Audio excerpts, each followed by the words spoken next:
10:22. No, it's 10:23. I shot this deer yesterday. 10:22. Today's 10:23.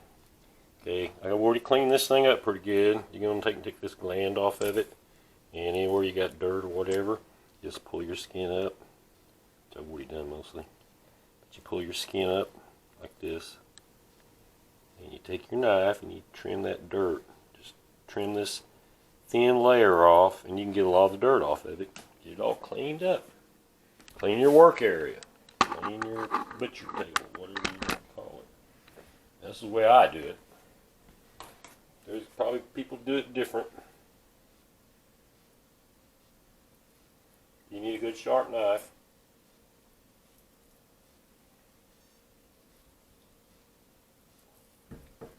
Down in between the muscles.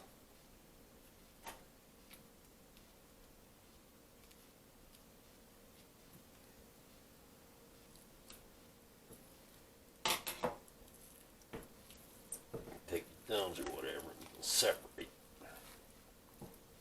most of it. Be careful, don't cut yourself. We need a good sharp knife here.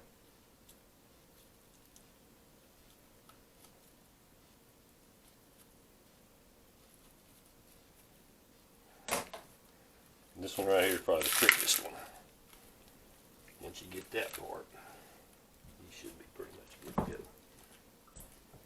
You got to get up in there, start separating these muscles.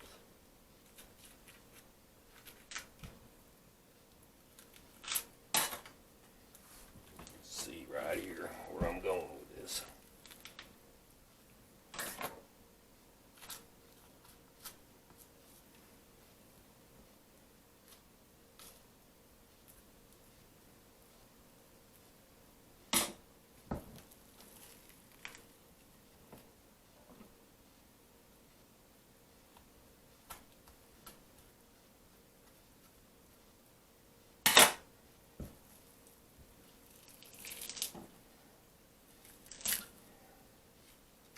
You got your gland right here. Anytime you see these little glands, I'd advise you to go ahead and cut them out.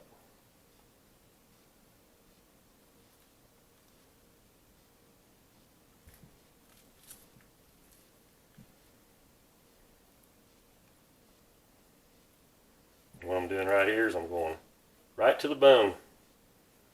You want to get this round steak off of here. You got a bone right here. You got to go around the bone. It's a joint.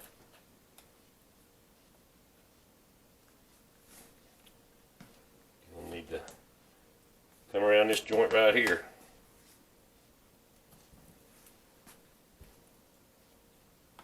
The whole time you want to trim it off your upper leg bone.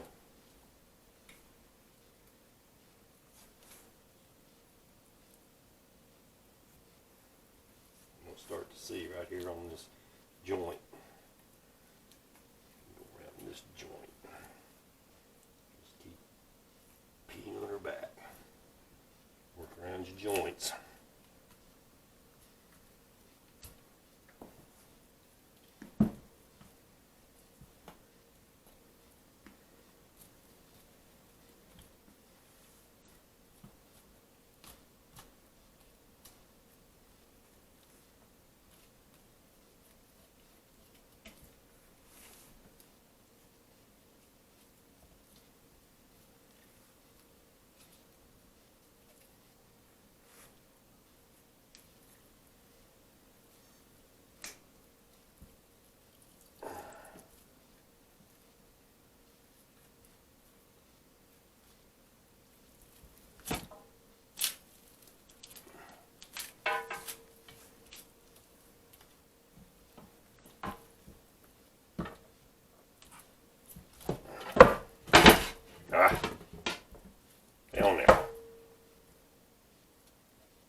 Let's see if we can get any. Use these lines. You're going to separate your round steak.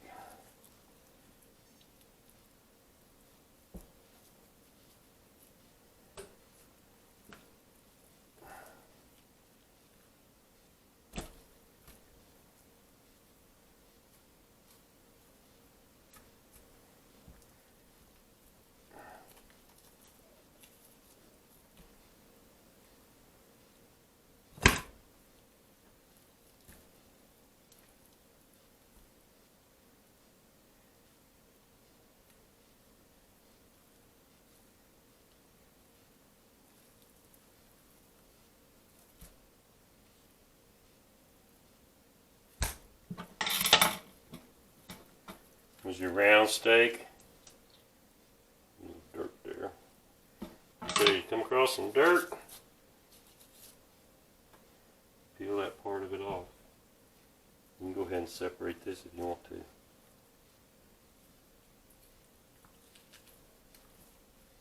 Wait, really, like just the eye of the rim.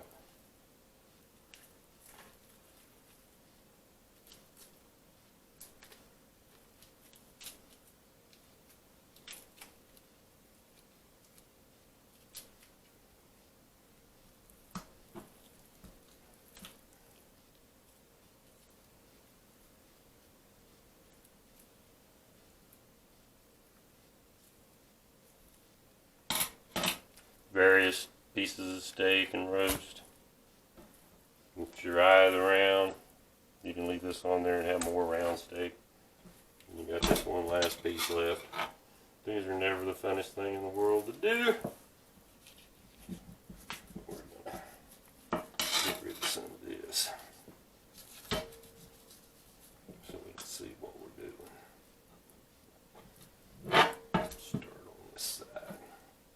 Go right down the bone.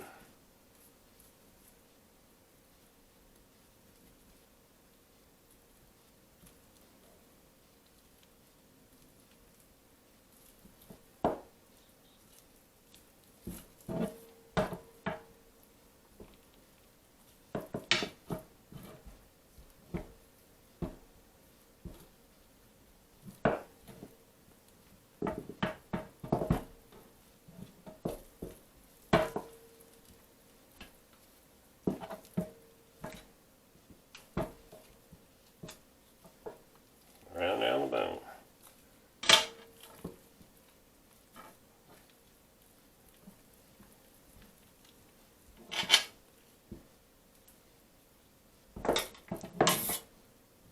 The joints are the tricky areas.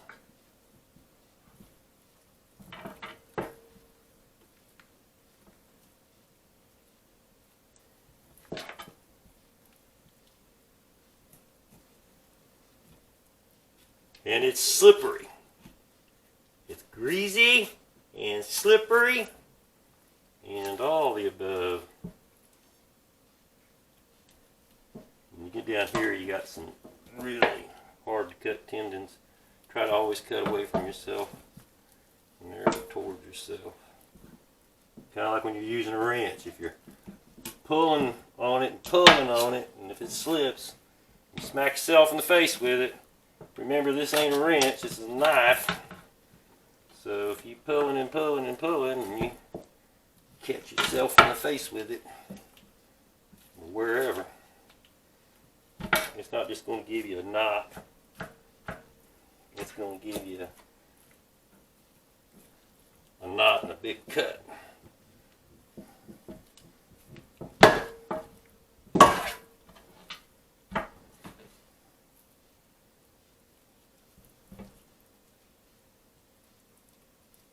My knife is already dull,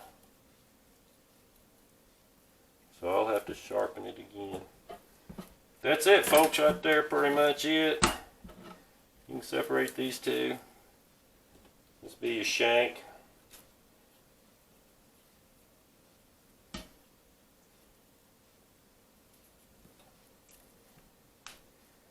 can trim off any excess if you can get a hold of it. excess silver skin. Yeah, my blade's shot. And this will knock the edge off your blade.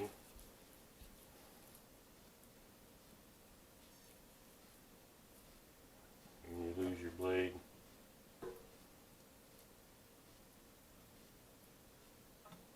Got to sharpen it. Okay, here's the dog food. Let's see if I can remember how to do these. Right here below the joint.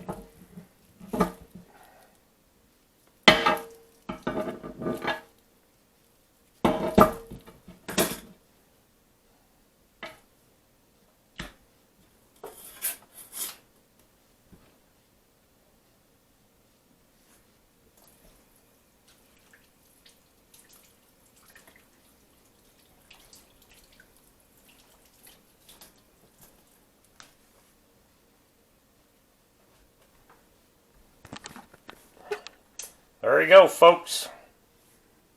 That's my meat with my fly trying to get on it. Fixing to throw it in the fridge or wrap it. And that's my dog food. And there's my dull knife that I got to re-sharpen. So you're going to need a handy dandy knife sharpener. Sharp knife means less cuts, and as I can say, that blade went down from being razor sharp to dull just on one leg. That is one rear ham leg off probably about 100-pound doe, 100-pound field dress doe. Anyway, God bless from the 405.